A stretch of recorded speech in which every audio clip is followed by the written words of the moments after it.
Hello friends, welcome to GK mind game. ಪ್ರಶ್ನೆಗಳ ಸಂಪೂರ್ಣ ಮಾಹಿತಿಗಾಗಿ ವಿಡಿಯೋನ ಎಲ್ಲೂ ಸ್ಕಿಪ್ ಮಾಡದೆ ಕಂಪ್ಲೀಟಾಗಿ ನೋಡಿ. ಇವತ್ತಿನ ಪ್ರಶ್ನೆಗಳಲ್ಲಿ ಮೊದಲನೇ ಪ್ರಶ್ನೆ, ಹೆಚ್ಚಾದ ಪಿತ್ತವನ್ನು ತಕ್ಷಣವೇ ಕಡಿಮೆ ಮಾಡಲು ಯಾವುದನ್ನು ಸೇವಿಸಬೇಕು? ಆಪ್ಷನ್ಸ್: ಎ ಎಳನೀರು, ಬಿ ಅಲೋವೆರಾ ಜ್ಯೂಸ್, ಸಿ ಮಸಾಲೆಗಳು, ಡಿ ಕಬ್ಬಿನ ಹಾಲು.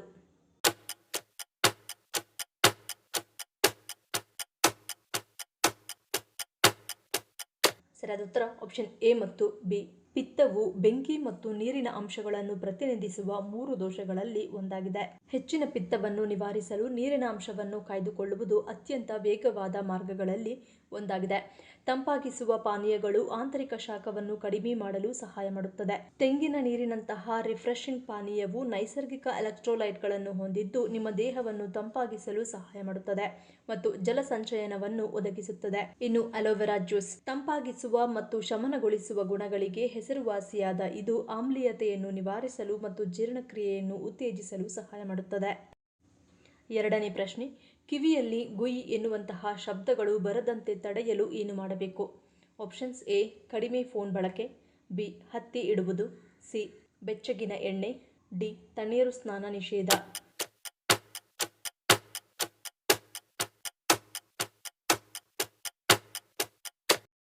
ಸರಿಯಾದ ಉತ್ತರ ಆಪ್ಷನ್ ಡಿ ತಣ್ಣೀರು ಸ್ನಾನ ನಿಷೇಧ. ಈ ರೀತಿಯ ಸಮಸ್ಯೆಗಳನ್ನು ಟೆನಿಟಸ್ ಎಂದು ಕರೆಯಲಾಗುತ್ತದೆ. ಕಿವಿಗೆ ಯಾವುದೇ ಕಾರಣಕ್ಕೂ ಚೂಪಾದ ವಸ್ತುಗಳನ್ನು ಬಳಸಬಾರದು. ಇದರಿಂದ ಸಮಸ್ಯೆ ಮತ್ತಷ್ಟು ದೊಡ್ಡದಾಗುತ್ತದೆ. ಇದರ ಜೊತೆಗೆ ನೆತ್ತಿಯ ಮೇಲೆ ಹರಳೆಣ್ಣೆ, ಸಾಸಿವೆ ಎಣ್ಣೆ ಅಥವಾ ಬಿಲ್ವಪತ್ರೆಯ ಎಣ್ಣೆಯನ್ನು ಬಳಸಿ 8 ರಿಂದ 10 ನಿಮಿಷಗಳ ಕಾಲ ಮಸಾಜ್ ಮಾಡುವುದು ಉತ್ತಮ. ತಲೆಗೆ ತಣ್ಣೀರಿನ ಸ್ನಾನ ಮಾಡುವುದನ್ನು ನಿಲ್ಲಿಸುವುದು ಒಳ್ಳೆಯದು. ಬೆಳಗಿನ ಸಮಯದಲ್ಲಿ ಧ್ಯಾನ ಮಾಡುವುದು ಈ ಸಮಸ್ಯೆ ಇರುವವರಿಗೆ ಬಹಳ ಒಳ್ಳೆಯದು. ಮಾನಸಿಕ ಒತ್ತಡ ಮತ್ತು ಮಾನಸಿಕ ಆತಂಕ ಕಡಿಮೆ ಮಾಡಿಕೊಂಡರೆ ಫಲಿತಾಂಶ ತುಂಬಾ ಸಕಾರಾತ್ಮಕವಾಗಿರುತ್ತದೆ. ರಾತ್ರಿಯ ಸಮಯದಲ್ಲಿ ಮೂಗಿನ ಹೊಳ್ಳೆಗಳಲ್ಲಿ ಸಾಸಿವೆ ಎಣ್ಣೆ ಅಥವಾ ಎಳ್ಳೆಣ್ಣೆ ಹಾಕಿ ಅದು ಗಂಟಲಿಗೆ ಬಂದ ನಂತರದಲ್ಲಿ ಅದನ್ನು ಉಗಿಯಬೇಕು. ಮೂರನೇ ಪ್ರಶ್ನೆ, ಬೆಂಗಳೂರನ್ನು ಭಾರತದ ಸಿಲಿಕಾನ್ ವ್ಯಾಲಿ ಎಂದು ಕರೆಯಲು ಕಾರಣವೇನು? ಆಪ್ಷನ್ಸ್: ಎ ಸಾಫ್ಟ್ವೇರ್ ಕಂಪನಿಗಳು, ಬಿ ಬಹುರಾಷ್ಟ್ರೀಯ ಸಂಸ್ಥೆಗಳು, ಸಿ ನವೋದ್ಯಮಿಗಳು, ಡಿ ಮೇಲಿನ ಎಲ್ಲವೂ.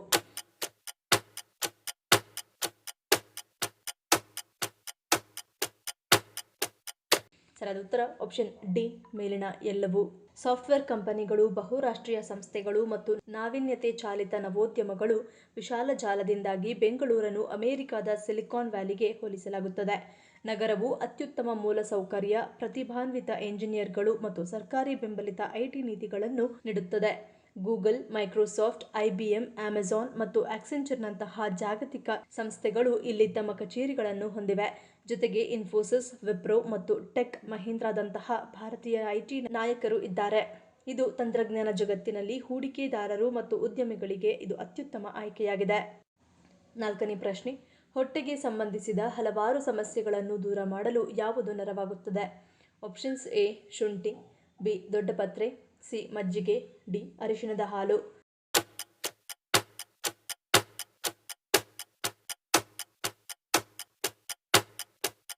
ಸರಿಯಾದ ಉತ್ತರ ಆಪ್ಷನ್ ಎ ಶುಂಠಿ. ಶುಂಠಿಯಲ್ಲಿರುವ ಜೈವಿಕ ಸಕ್ರಿಯ ಸಂಯುಕ್ತವಾದ ಜಿಂಜೆರಾಲ್ ಆಹಾರವು ಹೊಟ್ಟೆಯಿಂದ ಹೊರಬರಲು ಮತ್ತು ಜೀರ್ಣಾಂಗ ವ್ಯವಸ್ಥೆಯ ಮೂಲಕ ಹೆಚ್ಚು ಪರಿಣಾಮಕಾರಿಯಾಗಿ ಚಲಿಸಲು ಸಹಾಯ ಮಾಡುತ್ತದೆ. ಶುಂಠಿಯನ್ನು ಸೇವಿಸುವುದರಿಂದ ಕರುಳಿನಲ್ಲಿ ಹುದುಗುವಿಕೆ, ಮಲಬದ್ಧತೆ ಮತ್ತು ಹೊಟ್ಟೆ ಉಬ್ಬರ ಮತ್ತು ಕರುಳಿನ ಅನಿಲಕ್ಕೆ ಕಾರಣವಾಗುವ ಇತರ ಅಂಶಗಳನ್ನು ಕಡಿಮೆ ಮಾಡಲು ಸಹಾಯ ಮಾಡುತ್ತದೆ.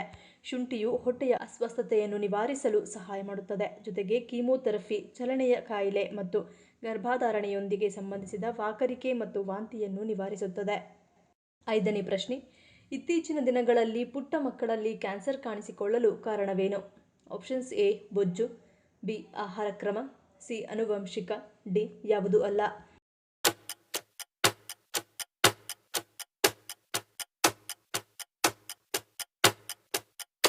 ಸರಿಯಾದ ಉತ್ತರ ಆಪ್ಷನ್ ಡಿ ಯಾವುದೂ ಅಲ್ಲ. ವಯಸ್ಕ ಕ್ಯಾನ್ಸರ್ಗಳಿಗಿಂತ ಭಿನ್ನವಾಗಿ ಮಕ್ಕಳಲ್ಲಿ ಕ್ಯಾನ್ಸರ್ಗೆ ಕಾರಣವಾಗುವ ಯಾವುದೇ ಸಾಬೀತಾದ ಜೀವನ ಶೈಲಿ ಅಥವಾ ಪರಿಸರ ಅಂಶಗಳಿಲ್ಲ. ಸುಮಾರು 90ರಷ್ಟು ಬಾಲ್ಯದ ಕ್ಯಾನ್ಸರ್ಗಳು ವಿರಳವಾಗಿರುತ್ತವೆ, ಅಂದರೆ ಅವು ಯಾದೃಚ್ಛಿಕವಾಗಿ ಸಂಭವಿಸುತ್ತವೆ ಮತ್ತು ಯಾವುದೋ ಮಗುವಿನ ಮೇಲೆ ಪರಿಣಾಮ ಬೀರಬಹುದು. 10%ಗಿಂತ ಕಡಿಮೆ ಆನುವಂಶಿಕ ಬದಲಾವಣೆಗಳಿಗೆ ಸಂಬಂಧಿಸಿವೆ. ಸ್ತನ ಕ್ಯಾನ್ಸರ್ ಅಥವಾ ಗರ್ಭಕಂಠದ ಕ್ಯಾನ್ಸರ್ನಂತೆ ಬಾಲ್ಯದ ಕ್ಯಾನ್ಸರ್ ಅನ್ನು ಪರೀಕ್ಷಿಸಲು ಸಾಧ್ಯವಾಗದಿರಲು ಇದೇ ಕಾರಣ. ತಾಜಾ ಮನೆಯಲ್ಲಿ ಬೇಯಿಸಿದ ಆಹಾರವನ್ನು ತಿನ್ನುವುದು ಮತ್ತು ಸಂಸ್ಕರಿಸಿದ ಆಹಾರವನ್ನು ಮಿತಿಗೊಳಿಸುವುದು ಮಕ್ಕಳ ಒಟ್ಟಾರೆ ಬೆಳವಣಿಗೆ ಮತ್ತು ರೋಗನಿರೋಧಕ ಶಕ್ತಿಗೆ ಯಾವಾಗಲೂ ಆರೋಗ್ಯಕರವಾಗಿರುತ್ತದೆ. 6ನೇ ಪ್ರಶ್ನೆ, ಚಹಾ ಅಥವಾ ಟೀ ಕುಡಿದ ತಕ್ಷಣ ಯಾವುದನ್ನು ಸೇವಿಸಬಾರದು ಎಂದು ಹೇಳಲಾಗುತ್ತದೆ? ಆಪ್ಷನ್ಸ್: ಎ ಹಣ್ಣುಗಳು, ಬಿ ತಣ್ಣನೆಯ ಆಹಾರ, ಸಿ ನೀರು, ಡಿ ಮೇಲಿನ ಎಲ್ಲವೂ.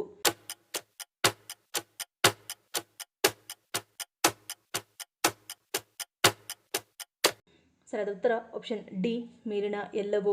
ಚಹಾದೊಂದಿಗೆ ಅಥವಾ ಚಹಾ ಕುಡಿದ ತಕ್ಷಣ ಅಪ್ಪಿತಪ್ಪಿಯೂ ಕೆಲವೊಂದು ಆಹಾರ ಪದಾರ್ಥಗಳನ್ನು ಸೇವಿಸಬಾರದು.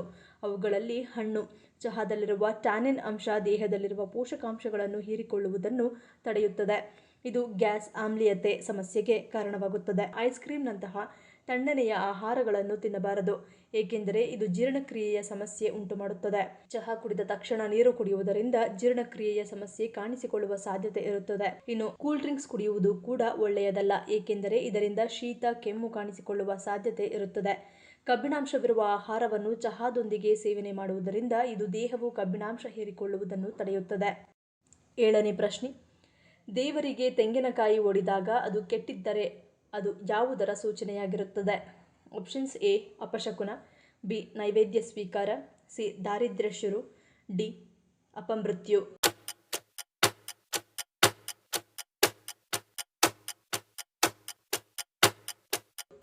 ಸರಿಯಾದ ಉತ್ತರ ಆಪ್ಷನ್ ಬಿ ನೈವೇದ್ಯ ಸ್ವೀಕಾರ.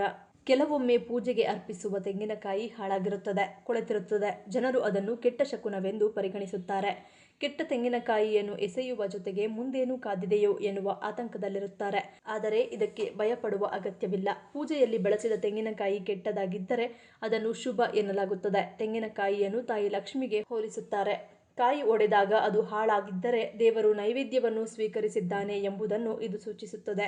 ದೇವರಿಗೆ ತೆಂಗಿನಕಾಯಿ ಒಡೆದಾಗ ಅದು ಕೆಟ್ಟಿದ್ದರೆ ಅದು ಯಾವ ಕೆಟ್ಟ ಸಂದೇಶವೂ ಅಲ್ಲ, ಇದು ಒಳ್ಳೆಯದೇ ಎಂದು ಹೇಳುತ್ತಾರೆ. ಕೆಟ್ಟದ್ದು ಏನೇ ಇದ್ದರೂ ಅದು ಹಿಂದೆ ಹೋಯಿತು ಎಂದು ಅರ್ಥ. ಆದರೆ ಈ ರೀತಿ ಕೆಟ್ಟ ಕಾಯಿ ಒಡೆದಾಗ ಕೈಕಾಲು ಶುಭ್ರ ಮಾಡಿಕೊಂಡು ನಂತರ ಹೊಸ ಕಾಯಿ ಒಡೆಯುವುದು ಒಳ್ಳೆಯದು. 8ನೇ ಪ್ರಶ್ನೆ, ಆಸ್ಪತ್ರೆಗೆ ಹೋಗುವಾಗ ಯಾವ ಬಣ್ಣದ ಬಟ್ಟೆಯನ್ನು ಧರಿಸಿ ಹೋಗಬಾರದು ಎನ್ನುತ್ತಾರೆ? ಆಪ್ಷನ್ಸ್: ಎ ಬಿಳಿ, ಬಿ ನೀಲಿ, ಸಿ ಕೆಂಪು, ಡಿ ಕಪ್ಪು.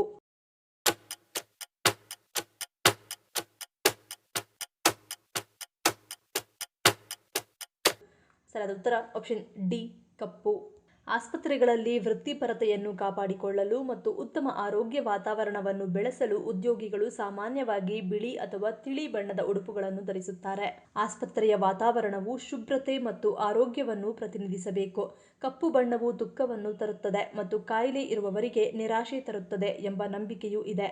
ಇನ್ನು ವೈಯಕ್ತಿಕವಾಗಿ ನೋಡುವುದಾದರೆ ಆಸ್ಪತ್ರೆಗೆ ಭೇಟಿ ನೀಡುವಾಗ ಕಪ್ಪು ಬಟ್ಟೆಗಳನ್ನು ಧರಿಸುವ ಬಗ್ಗೆ ನಿರ್ದಿಷ್ಟ ನಿಯಮವಿಲ್ಲ.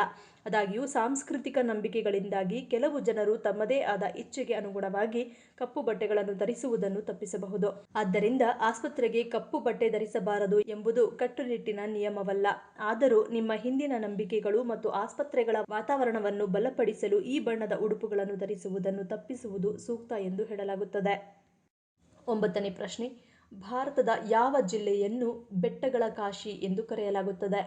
Options: A Mandi, B Barpeta, C Udhampur, D Kottayam.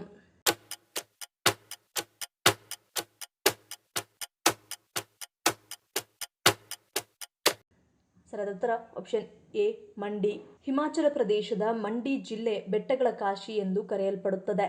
Varanasi ಎಂದು ಕರೆಯಲ್ಪಡುವ ಪವಿತ್ರ ನಗರಿಯಂತೆ ಈ ಪಟ್ಟಣವು 80ಕ್ಕೂ ಹೆಚ್ಚು ಶಿವ ದೇವಾಲಯಗಳನ್ನು ಹೊಂದಿರುವುದರಿಂದ ಇದನ್ನು ಈ ರೀತಿ ಕರೆಯಲಾಗುತ್ತದೆ. ಬಿಯಾಸ್ ನದಿಯ ದಡದಲ್ಲಿರುವ ಮಂಡಿಯು ಅನೇಕ ಘಾಟ್ಗಳು ಮತ್ತು ಆಧ್ಯಾತ್ಮಿಕ ವಾತಾವರಣವನ್ನು ಹೊಂದಿದೆ. ಇದು ಚೋಟಿ ಕಾಶಿ ಅಥವಾ ಬೆಟ್ಟಗಳ ಕಾಶಿ ಎಂಬ ಬಿರುದನ್ನು ನೀಡುತ್ತದೆ. ಈ ಪ್ರಶ್ನೆಗಳಲ್ಲಿ ನೀವು ಎಷ್ಟು ಪ್ರಶ್ನೆಗಳಿಗೆ ಸರಿ ಉತ್ತರವನ್ನು ಕೊಟ್ಟರಿ ಅನ್ನೋದನ್ನು ಕಮೆಂಟ್ ಮಾಡಿ ತಿಳಿಸಿ.